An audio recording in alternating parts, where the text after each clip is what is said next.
सोचिए, एक फर्जी लोन ऐप, एक आकर्षक निवेश ऑफर या फिर एक नौकरी का मैसेज और आपकी मेहनत की कमाई चुपचाप किसी दूसरे देश से ऑपरेट हो रहे ठगों के खाते में चली जाए। आज हम बात कर रहे हैं भारत के अब तक के सबसे बड़े साइबर फ्रॉड में से एक, जिसमें 1000 करोड़ रुपए से ज्यादा का खेल सामने आया है। भारत में साइबर अपराध तेजी से बढ़ता जा रहा है। हर दिन हजारों लोग ऑनलाइन ठगी की शिकायत करते हैं, कभी फर्जी लोन के नाम पर, कभी ज्यादा रिटर्न के वादे पर और कभी जॉब ऑफर के बहाने। इन्हीं बढ़ती शिकायतों के बीच सीबीआई ने एक अंतरराष्ट्रीय साइबर धोखाधड़ी नेटवर्क का पर्दाफाश किया। इस केस में 17 लोगों के खिलाफ चार्जशीट दाखिल की गई, जिनमें से 4 विदेशी नागरिक और 100 से ज्यादा फर्जी कंपनियों का जाल भी शामिल है। अब समझते हैं कि ये पूरा नेटवर्क असल में काम कैसे करता था। पहला कदम था लोगों को फंसाना। ठग सोशल मीडिया, गूगल विज्ञापन और बल्क एसएमएस का इस्तेमाल करते थे।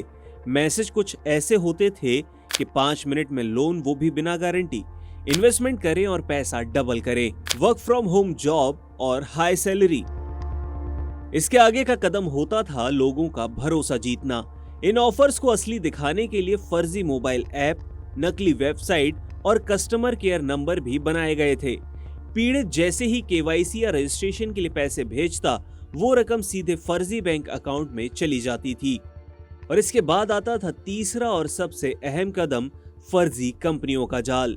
सीबीआई की जांच में सामने आया कि इस पूरे ऑपरेशन की रीढ़ थी 111 फर्जी कंपनियां, नकली डायरेक्टर, जाली दस्तावेज और फर्जी एड्रेस। इन कंपनियों के जरिए सैकड़ों बैंक खाते में 1000 करोड़ रुपए से ज्यादा का लेन देन किया गया। इस खेल में चीन कनेक्शन और विदेशी कंट्रोल भी सामने आया। जांच में सबसे चौंकाने वाला खुलासा था इसका विदेशी कनेक्शन। सीबीआई के अनुसार 4 विदेशी नागरिक जू यी, हुआन लियू, वेजियान लियू और गुआन हुआ बोंग साल 2020 से भारत में इस नेटवर्क को खड़ा करने की साजिश रच रहे थे। यहां तक कि 2 भारतीय आरोपियों से जुड़ी एक यूपीआई आईडी अगस्त 2025 तक विदेश से ऑपरेट होती पाई गई। यानी कि पूरा सिस्टम रियल टाइम में विदेश से ही कंट्रोल किया जा रहा था। इसके बाद सीबीआई की कार्रवाई यानी कि ऑपरेशन चक्र 5। सीबीआई ने इस नेटवर्क पर शिकंजा कसते हुए 6 राज्यों में 27 ठिकानों पर छापेमारी की। कर्नाटक, तमिलनाडु, केरल, आंध्र प्रदेश, झारखंड और हरियाणा। छापों में सामने आए डिजिटल डिवाइस, फाइनेंशियल रिकॉर्ड और कई अहम दस्तावेज जब्त किए गए।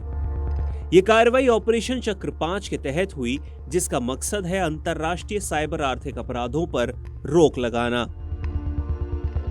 ये केस सिर्फ 1000 करोड़ की ठगी का नहीं है, ये एक चेतावनी है।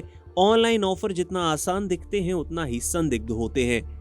अनजान ऐप, लिंक या जॉब ऑफर से सावधान रहना अब एक विकल्प नहीं है, आपकी जरूरत है।